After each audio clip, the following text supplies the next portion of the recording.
Nós estamos na nossa série de exposições em Tiago. Então ele agora, no capítulo 3, versículo 13, desenvolve o ponto central da carta.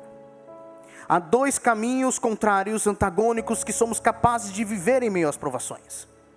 O caminho da sabedoria do alto, ou o caminho da sabedoria terrena.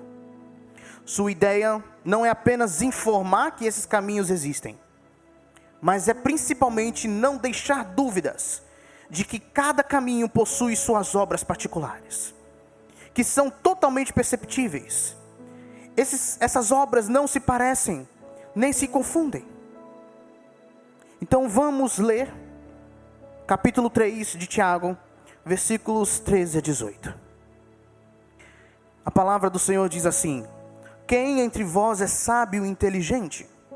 Mostrem mansidão de sabedoria, mediante com digno proceder as suas obras. Se pelo contrário tendes em vosso coração inveja amargurada e sentimento faccioso, nem vos glorieis disso, nem mintais contra a verdade. Essa não é a sabedoria que desce lá do alto, antes é terrena, animal e demoníaca. Pois onde há inveja e sentimento faccioso, aí há confusão e toda espécie de coisas ruins. A sabedoria, porém, lá do alto, é primeiramente pura, depois pacífica, indulgente, tratável, plena de misericórdia e de bons frutos, imparcial, sem fingimento. Ora, é em paz que se semeia o fruto da justiça, para os que promovem a paz. Tiago quer que seus leitores façam uma autoanálise sobre qual caminho estão seguindo. Se o da sabedoria do alto ou da sabedoria terrena. Observem suas ações.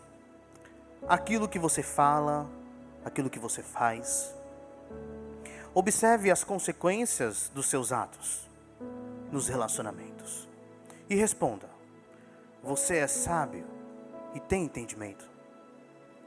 Essa é uma pergunta escorregadia. É parecido com quando nos perguntam: você é humilde?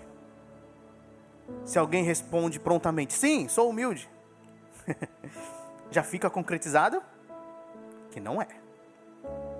Esse é o tipo de pergunta que não é para ser respondida com palavras. Tiago nem quer respostas audíveis. Ele espera uma resposta visível. A pergunta do início: quem entre vós é sábio e inteligente? É um chamado para uma autoanálise. O que Tiago quer dizer ao falar sobre sabedoria e entendimento? Moisés foi chamado de um homem que tinha sabedoria e entendimento.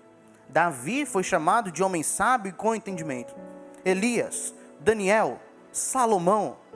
E Provérbios repete as palavras juntas diversas vezes. Sabedoria e entendimento. Vamos começar por entendimento. Entendimento é o conceito também que em Provérbios é chamado de discernimento. E a ideia aqui, sabendo que Tiago também bebeu de Provérbios, dos livros sapienciais, a ideia de que quando eu antecipo precipícios, eu sei quando determinado caminho vai levar a um precipício. Lembram?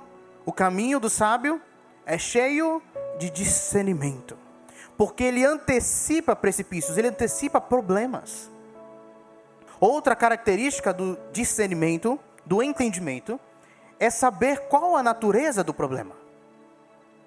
Em contraste com o sábio, por exemplo, que tem discernimento, o tolo, ele não sabe qual é o problema. Geralmente ele tenta perceber, ele procura saber, mas ele erra o alvo. Então, entendimento é sinônimo de discernimento e nos remete às características de prever precipícios de um caminho e identificar qual a natureza do problema. Já a sabedoria, também baseada em Provérbios e os livros sapienciais, é uma espécie de fazer o que é certo, na forma correta, no tempo devido e com intensidade emocional equilibrada. Quem é que consegue? Olhando assim, se Tiago fizesse essa pergunta aqui pra gente, quem aqui levantaria a mão? É difícil, né? Como eu disse e afirmo, Tiago não queria uma resposta fácil. Ele queria fazer com que aqueles irmãos olhassem para dentro de si e chegassem à conclusão: eu preciso dessa sabedoria. Eu preciso de discernimento. O que nos lembra que Tiago diz no versículo 5 do capítulo 1, se alguém precisa de sabedoria, peça a Deus, que dá livremente, se pedir com fé, sem duvidar, sem ter duas vontades. Mas para os que respondem a pergunta de forma rápida, audível, eu tenho sabedoria, eu tenho discernimento, Tiago faz questão de especificar o seguinte, a continuação: mostre em mansidão de sabedoria, mediante com digno proceder as suas obras. Tiago começa falando: demonstre, mostre. Vocês conseguem perceber que Tiago não diz: fale aí, quem de vocês? Se pronunciem, por favor. A melhor forma de vermos a sabedoria na vida de alguém é por meio do seu viver. Esse viver é uma demonstração, que significa literalmente colocar à vista algo que não seria visto. Quando eu demonstro, eu coloco em aparência algo que não iria aparecer. Então a demonstração as nossas ações são resultado do que nosso coração é. Então é uma demonstração do que eu sou, do que eu tenho no meu coração. Sabedoria é uma demonstração de que o compromisso do nosso coração está em Deus, está em Cristo. Há então duas maneiras de se perceber a sabedoria que Tiago coloca para a gente: através do bom procedimento e através das obras praticadas com a humildade que só a sabedoria possui. Através dessas formas.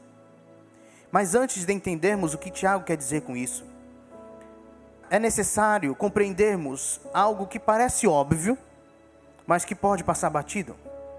Há um modo de vida específico para a sabedoria do alto. E, consequentemente, o que foge desse padrão cai nos limites da sabedoria terrena. Então, o que define o que é sabedoria do alto e sabedoria terrena é exatamente o que é a sabedoria do alto. Porque o que sai disso já vai cair dentro da sabedoria terrena. Sabedoria do alto não é como eu acho que é, ou como você acha que é. Não é o que eu penso ser. Entende? Isso, na realidade, se encaixaria na sabedoria terrena, que é aquilo que provém do que eu acho. Sabedoria do alto vem com um padrão estabelecido por Deus. Esse padrão desce junto com a sabedoria. E aí as coisas são diferentes. Porque se fica a critério do que nós pensamos, cada um de nós pensamos, a sabedoria e suas obras são relativas, incertas. Mas se desce com um padrão divino, a sabedoria do alto é concreta, é absoluta, porque ele está ligado àquele que é imutável, não a nós que somos altamente influenciáveis. Deus fez de uma forma que para alguém ser sábio, não basta conhecer o que é sabedoria. Nós aqui estamos conhecendo o que é sabedoria, mas não basta conhecer. Faz parte, mas não basta. Nós precisamos andar com a sabedoria. E nós podemos aplicar isso ao todo de nossa vida. Se alguém quer ficar forte, não basta aprender teoricamente sobre musculação. Faz parte, mas não basta aprender. Não basta ficar olhando alguém malhar. Eu vou para a academia para ficar olhando alguém malhar, porque aí eu já vou ficar mais forte. Você precisa fazer. Você precisa malhar, se exercitar. Então Tiago diz: demonstre, haja, pratique, primeiramente, o bom procedimento. E aqui, quando a gente ouve a palavra bom, a gente já entende algo que é correto, moralmente correto.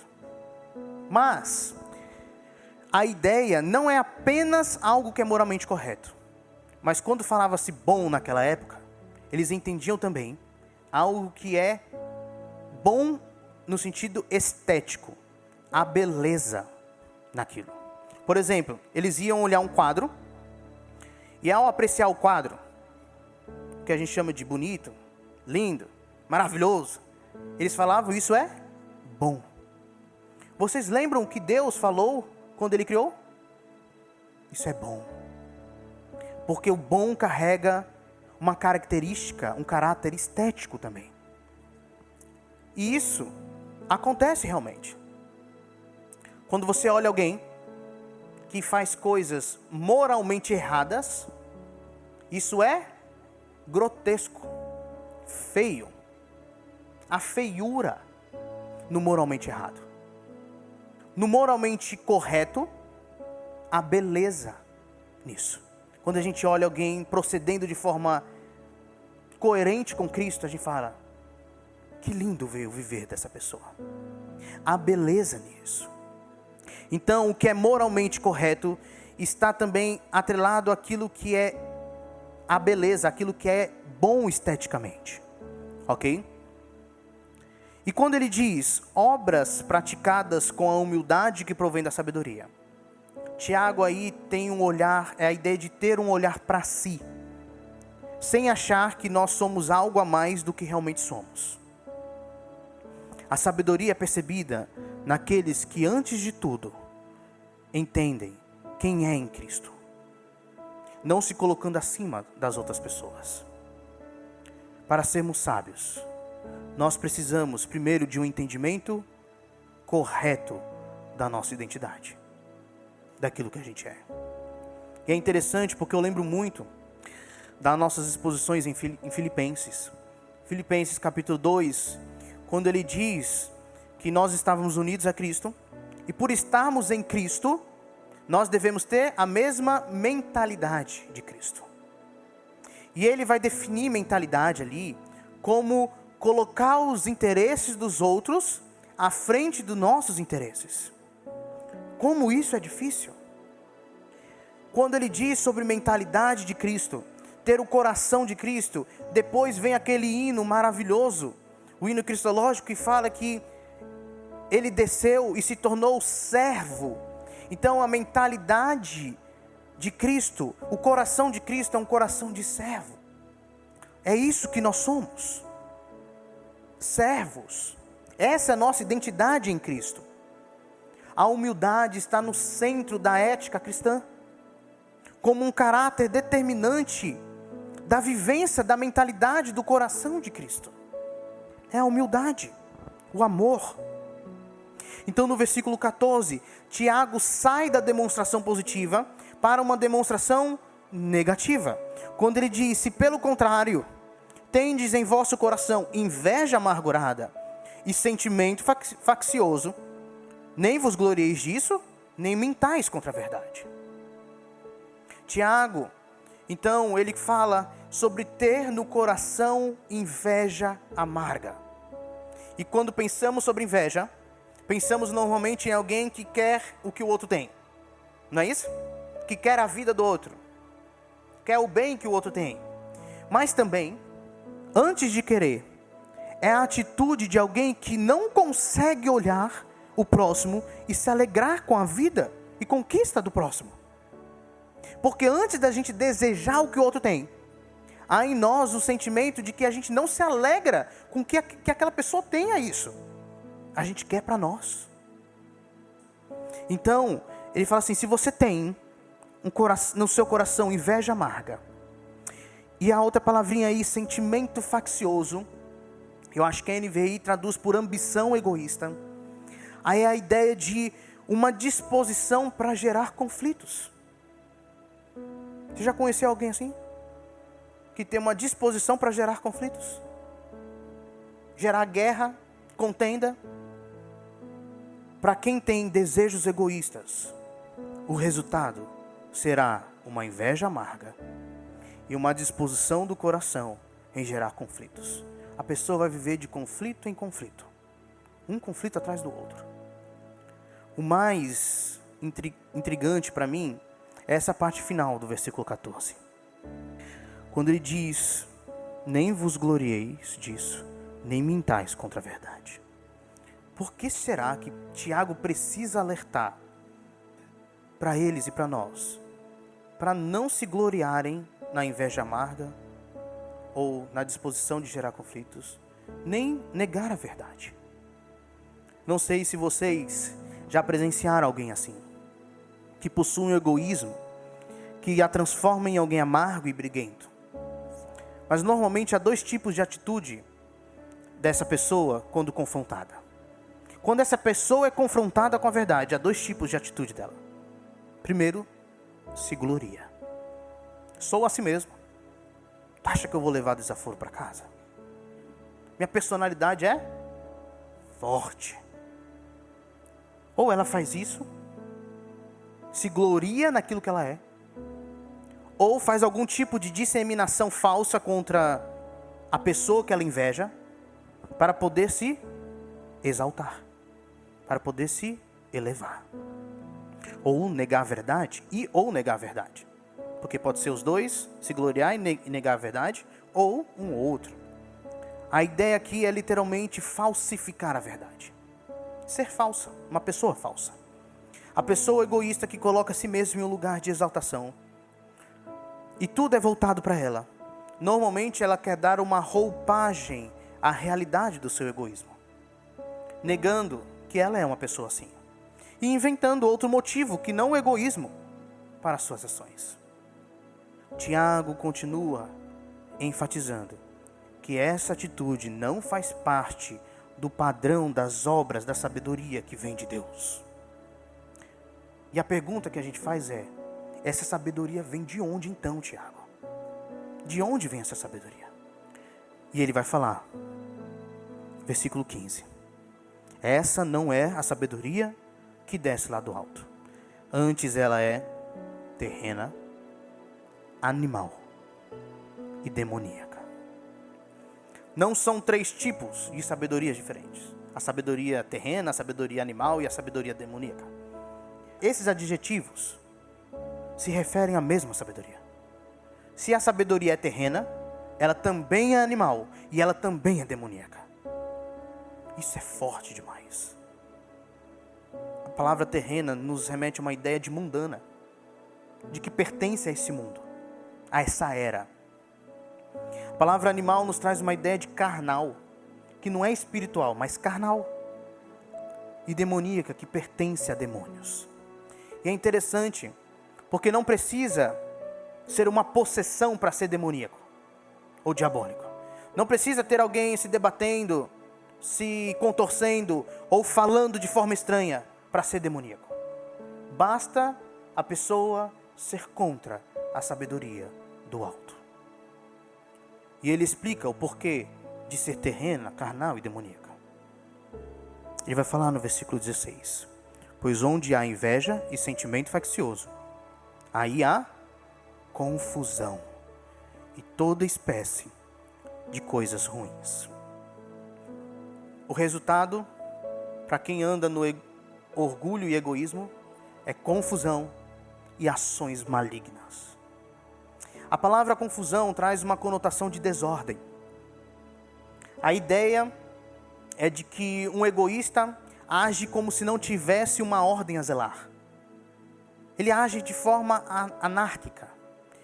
Nas suas relações, o egoísta age como se não tivesse um padrão divino para manter a ordem, para mediar a nossa relação. Então suas ações são sempre centradas em si, causando confusão, desordem, conflito. Porque o padrão divino é a humildade, é o servir, é colocar os interesses dos outros na frente dos nossos. Mas não apenas confusão, ele diz sobre ações malignas. Sim, são ações erradas, moralmente erradas. Mas podemos colocar aqui também como sendo ações maldosas. Muitas vezes, a pessoa pode até fazer algo que em si é correto, mas com uma intenção maldosa, com maldade. O que já torna aquilo algo errado, uma ação errada. A sabedoria do alto não é egoísta, não gera confusão e maldade. A sabedoria do alto tem um padrão específico de ações e resultados. E é isso que vamos ver a partir do 17. Quando ele começa dizendo, a sabedoria do alto é antes de tudo pura. E essa palavrinha vem da mesma raiz de santo. Para ser mais específico nessa santidade, pureza demonstra algo que não tem mistura. Que não tem mistura. Uma intenção do coração que não é duvidosa, não é dividida. Podemos afirmar que é um coração sem segunda intenção, sem a maldade por trás das ações. Ela é pura, ela também é pacífica. Não é esconder os problemas, os conflitos debaixo do tapete. Não, que eu quero a paz, então não vou resolver isso não. Mas é literalmente promover a paz com as pessoas. Principalmente resolver conflitos, para que a paz de Cristo reine no corpo de Cristo. Ela também é indulgente, ou a NVI traz a palavra amável. E essa palavrinha aqui só aparece aqui em Tiago. É uma palavrinha difícil da gente traduzir, o sentido dela. Mas a ideia é de alguém que tem uma disposição no coração para perdoar, para distribuir perdão. É uma pessoa leve, que sabe tolerar erros e resolver. E com isso se torna fácil distribuir, dar o perdão que Cristo e Deus fala para a gente dar aos outros. O perdão, porque Deus nos perdoou, nós devemos perdoar. Mas também, além de ser pura, pacífica, indulgente, a sabedoria do alto é tratável. E essa palavra é fascinante. Ela é compreensível. A ideia é de alguém disposto a ceder. Será que nós estamos dispostos a ceder? Aqui não é uma pessoa que quer fugir de conflitos, mas literalmente estar pronto a admitir seu erro quando ela for confrontada pela verdade. Alguém que é tratável. É possível tratar com essa pessoa. Já conheceram alguém que é difícil lidar com essa pessoa? É difícil confrontar essa pessoa com a verdade, porque ela não dá abertura para a verdade. Alguém tratável é alguém que, ao escutar a verdade, ela está disposta a ceder quando percebe que ela está errada. A sabedoria do alto é tratável. Ela é pura, pacífica, indulgente, tratável, também cheio de misericórdia e bons frutos. Percebe que todos os adjetivos aqui têm uma ligação um com o outro? E a palavra e a ideia aqui, ao invés de trazer uma situação para o pessoal, aquela pessoa que traz para si a situação, se amargurando, com olhos egoístas dizer, aquela pessoa não merece o meu relacionamento. É, na verdade, ter algo em mim que me faz enxergar que o mais importante não é minha reputação. O mais importante não é o quanto eu fui ofendido. O mais importante é ver o outro florescer, o outro frutificar, o outro dar bons frutos. Só é capaz disso quem é misericordioso. Eu queria dar uma pausa aqui para ainda continuar nesse cheio de misericórdia, antes de ir para o próximo adjetivo. E dizer como é incrível que eu ainda escuto crentes darem desculpas para não agirem com misericórdia. Ah, tal pessoa não quis vir para minha casa. Ela não quis socializar. Ela tentou roubar meu emprego. Seja lá o que for. Do mínimo ao mais escandaloso que seja. Não há desculpa para não agir com misericórdia aquele que foi transformado pela misericórdia. A misericórdia precisa ser parte de quem somos em Cristo. Porque sem a misericórdia na nossa vida, quem que nós seríamos? Quem eu seria sem a misericórdia de Deus?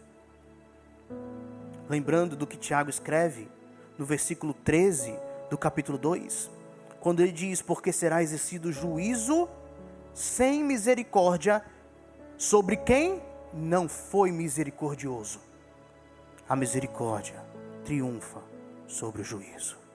A misericórdia faz parte do que nós somos em Cristo.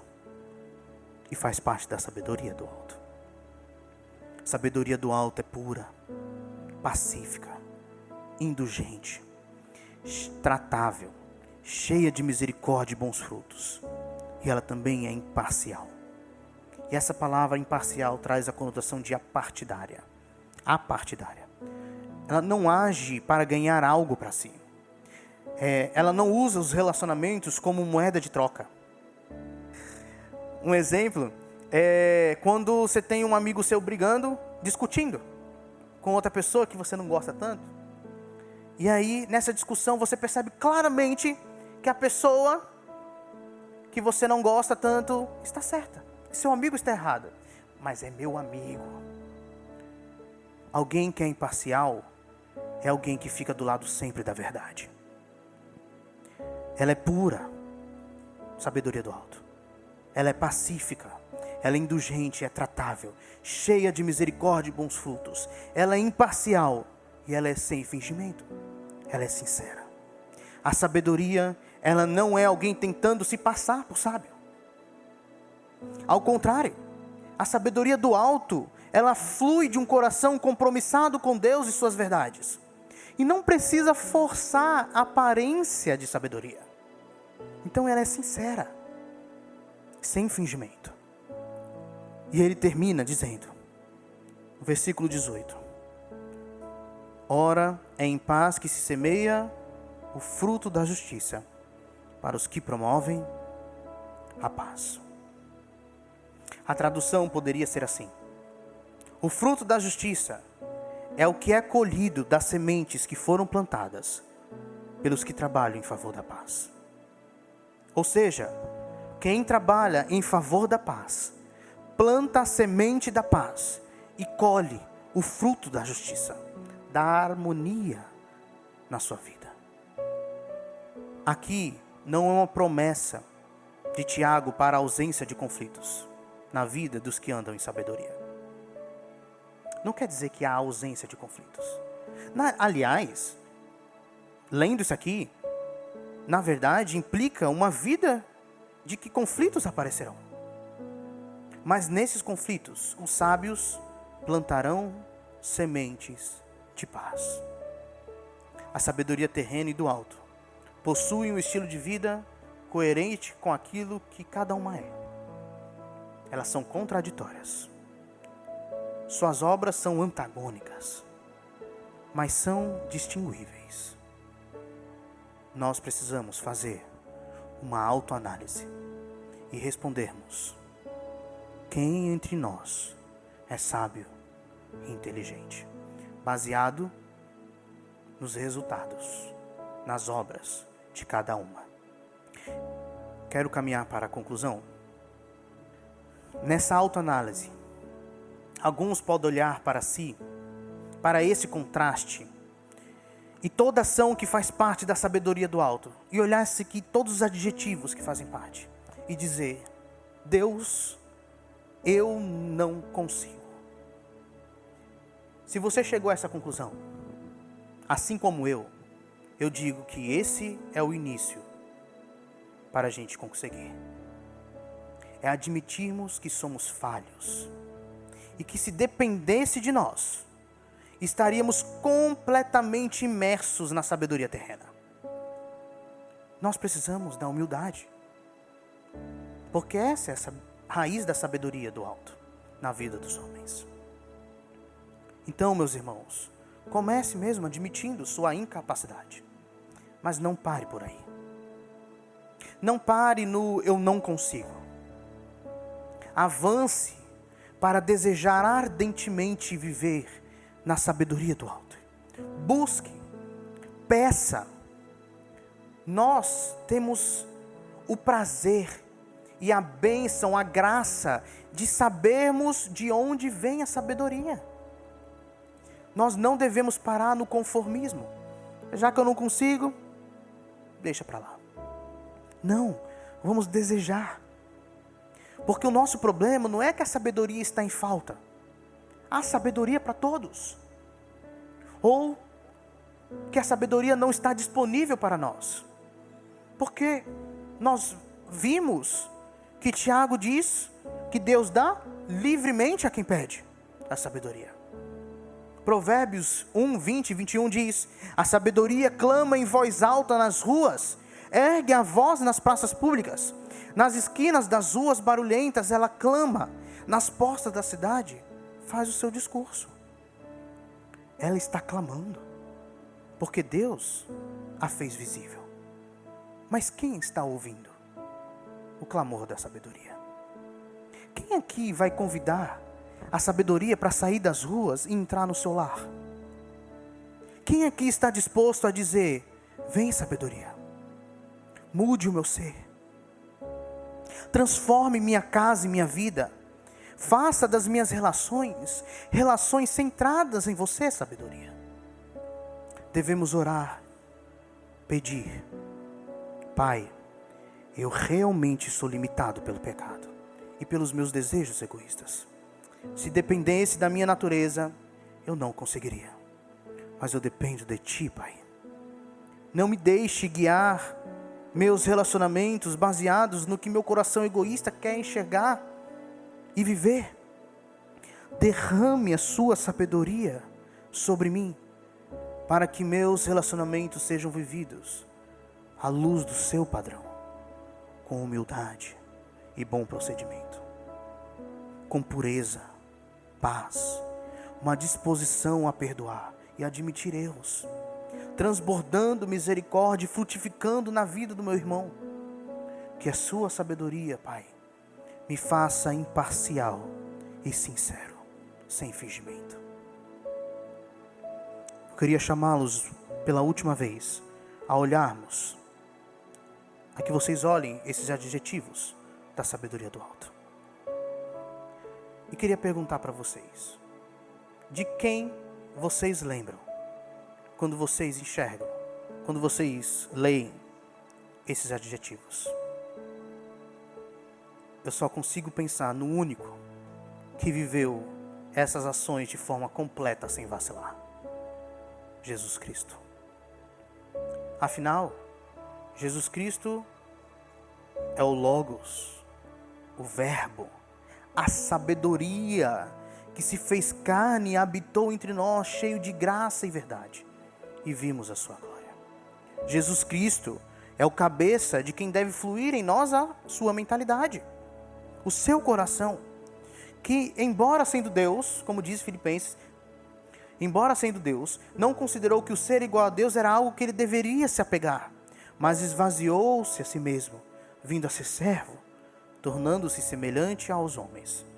E tendo assumido forma humana, humilhou-se a si mesmo e foi obediente até a morte, e morte de cruz. Tiago está falando o tempo todo de Jesus, porque ele não é somente o exemplo máximo de sabedoria, mas ele é a própria sabedoria, a qual estamos unidos e o que nos torna capaz de vivermos Ele em vida. Igreja, o questionamento que fica para nós então é: como que nós podemos escolher e buscar uma sabedoria egoísta, arrogante e cheia de si, se o nosso Deus é Jesus Cristo? Como alimentar essa sabedoria terrena, se adoramos a sabedoria que veio do alto e nos uniu a ela, e nos fez um com ela? Como se contentar com confusões e ações maldosas, se Cristo veio exatamente para derrubar o muro da inimizade entre os homens e Deus e entre os homens e homens? Em Cristo, como escolher outra sabedoria a não ser Ele próprio? A não ser o próprio Jesus Cristo. Escolher a sabedoria do alto é escolher a Jesus. Escolher a sabedoria do alto é querer ser como Ele é. Essa escolha não conseguimos fazer por nossas forças e desejos do coração. Precisamos da graça de Deus. Porque, como vimos, sabedoria só Deus pode dar. Só Deus pode fazer ela visível. Cristo, só Deus também pode dar.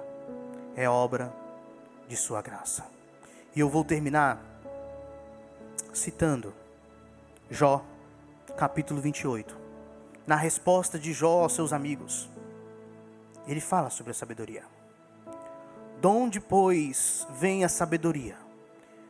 E onde está o lugar do entendimento? Está encoberta aos olhos de todo vivente e oculta às aves do céu. O abismo e a morte dizem: ouvimos com os nossos ouvidos a sua fama. Deus lhe entende o caminho, e Ele é quem sabe o seu lugar. Porque Ele perscruta até as extremidades da terra, vê tudo o que há debaixo dos céus. Quando regulou o peso do vento e fixou as medidas das águas, quando determinou leis para a chuva e caminho para o relâmpago dos trovões, então Ele viu a sabedoria e a manifestou. Ele a estabeleceu e também a esquadrinhou. E disse ao homem: eis que o temor do Senhor é a sabedoria, e o apartar-se do mal é o entendimento. A sabedoria vem para aquele que reconhece que nada pode trocar por ela, que nada tem a oferecer por ela.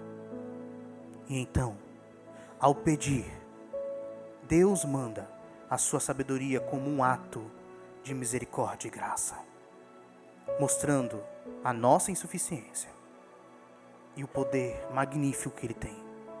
E Ele passa a dizer para a gente: está aqui o discernimento, o entendimento, para nos caminhos da vida vocês anteciparem e fugirem dos perigos, dos precipícios. Aqui está também o anseio por mim, o temor do Senhor. Aqui está a sabedoria. Aqui está Jesus. Vivam. Vivam. Quem entre nós é sábio e tem entendimento?